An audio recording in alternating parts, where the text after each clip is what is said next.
to the Tucker Carlson and Senator Ted Cruz interview, it seems like this issue on whether or not the United States should strike is kind of dividing a lot of your supporters. No, my supporters are for me.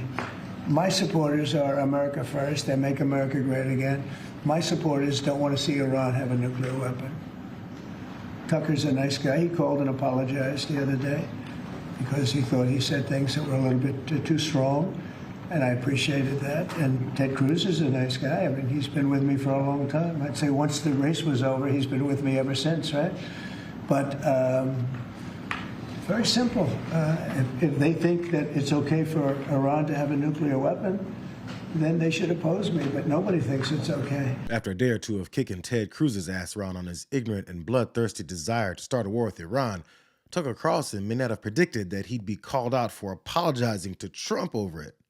But did he? And it's interesting because I did ask Tucker, I said, well, are you okay with nuclear weapons being in the hands of Iran? And he sort of didn't like that. He didn't want to really, but he sort of didn't like that.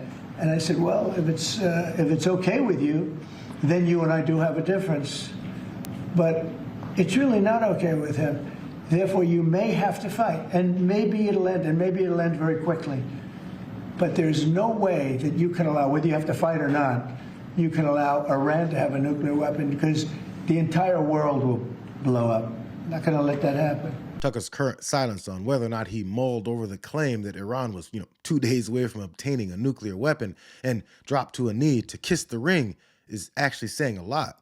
He either did and is trying to find a way to save face before his widely spread interview with Ted Cruz fizzles out, or he didn't and is trying to find a way to avoid a public fight with Trump before his widely spread interview with Ted Cruz fizzles out. Regardless of his need to ride out this attention that he's getting, the guy Tucker refused to actually go after is ramping up the march to war. With President Emmanuel Macron of France the other day, the G7, no, it sounded like. He's a nice guy. Look, he said I was going back home to make a ceasefire. Not a ceasefire. We're long beyond ceasefire. And I said, why do you say that? Why would you say ceasefire? It's a bad term to use. Because a ceasefire means like everything's going swimmingly, we'll take a little time off. It's not. We're not looking for a ceasefire. We're looking for a total, complete victory. Again, you know what the victory is. No nuclear weapon. Mr. President. So I thought it was a very badly worded statement by him, and obviously I let him know that. The president that campaigned on not starting or fueling more foreign wars is calling the term a ceasefire a bad one to use because we're looking for a total, complete victory. So who's we? It's the same question that Tucker cornered Ted Cruz on. We're carrying out military strikes today. You said Israel was. Right, with our help. I said we. Israel is leading them, but we're supporting them. Well, you're breaking news here because the U.S. government last night denied, the National Security Council spokesman Alex Pfeiffer denied on behalf of Trump that we were acting on Israel's behalf in any offensive capacity. No, we're not bombing them. Israel's bombing them. You just said we were. We are supporting this is Israel. High stakes. You're a senator. If you're saying the United States government is at war with Iran right now, people are listening. Okay. There's a lot of smoke for subservient footstools like Ted Cruz, but silence for the guy that rests his crusty feet on his back every day.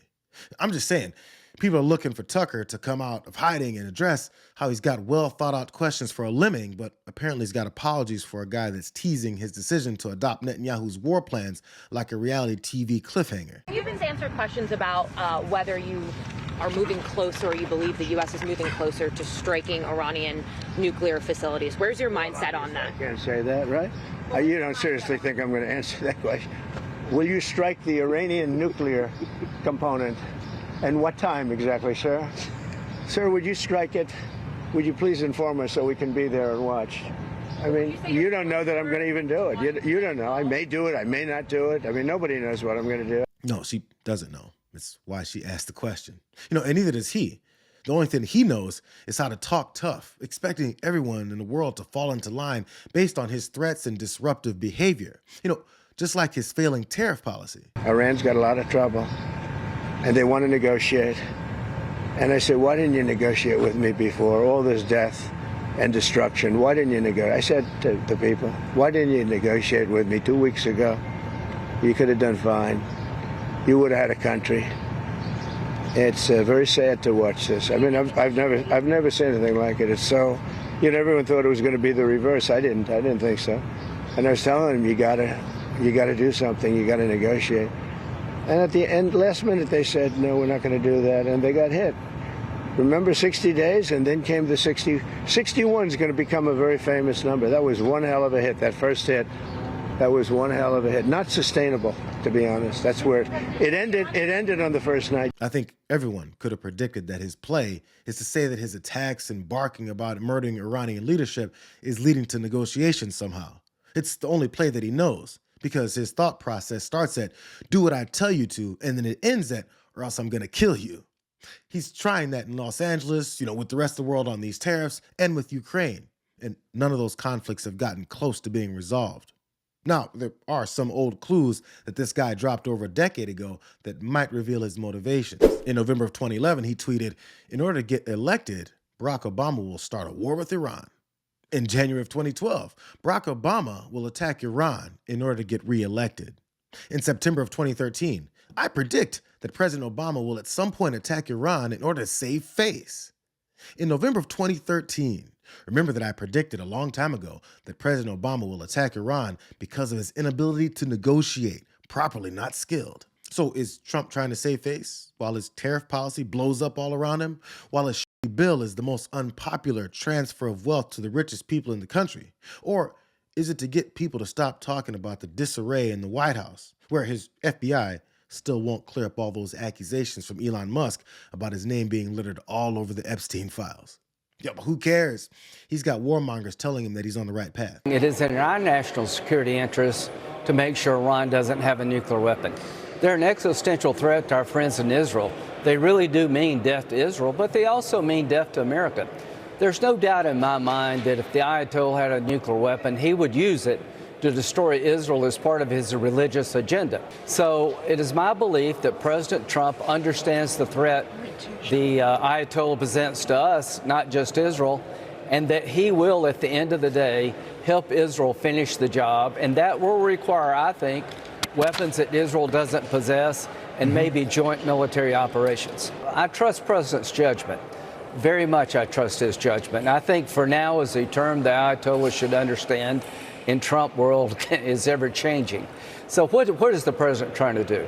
He's letting the Ayatollah know if you attack American interests, that's the end of you and your regime. Lindsey Graham is very comfortable in his usual spot, on the floor begging for a treat. So none of this is surprising. But we should pay attention to this aspect of Fox News putting voices on to convince people that no matter what he does, that Trump's judgment is supreme, when he's proven over and over again that it's not.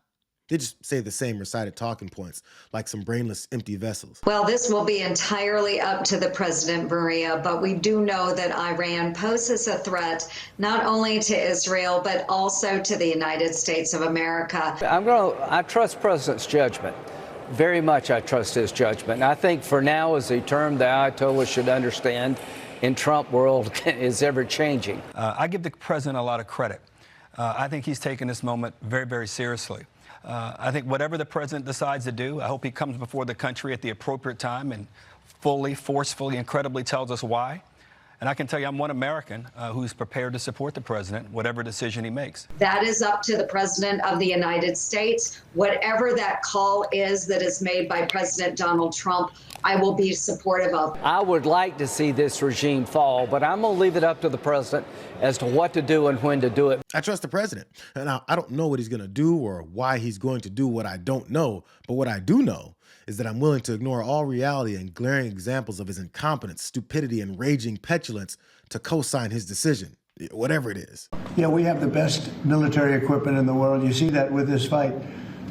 We have planes that are undetectable, flying around like, nobody's able to see them stealth. You guys want to be stealthy tonight. You can be stealth, you'll never lose, right? But these are incredible planes and weapons. We have the best weapons in the world. His simple mind thinks everything is simple. He's hiding behind the belief that as long as he's got a stranglehold on our military and all of its capabilities, that his cowardly draft-dodging ass can just sit back and watch them annihilate whoever he doesn't like. And yeah, he still thinks our stealth fighter jets are literally invisible. We're ordering 147 new F-35 Lightning fighters. This is an incredible plane. It's stealth. You can't see it. So when I talk to even people from the other side, they're trying to order our plane. They like the fact that you can't see it. I said, how would it do in battle with your plane? They say, well, we have one problem. We can't see your plane. Brand new F-35s, fighter jets. They're stealth. You can't see them. I said, how good are these? They say, well, sir, the problem is you can't see them when you fight them. I said, that sounds like it's a big advantage. I said, how does it do it in fights? And how do they do in fights with the F-35? I said, we do very well. You can't see it. You can't see it. They said, well, sir, you can't see it. I said, yeah, but in a fight, a fight like I watch on the movies, a fight, they're fighting. How good is it? They say, well, it wins every time because the enemy cannot see it. Even if it's right next to it, it can't see it. And the thought-powered plane rises into the air. I still marvel at your transparent plane, Wonder Woman.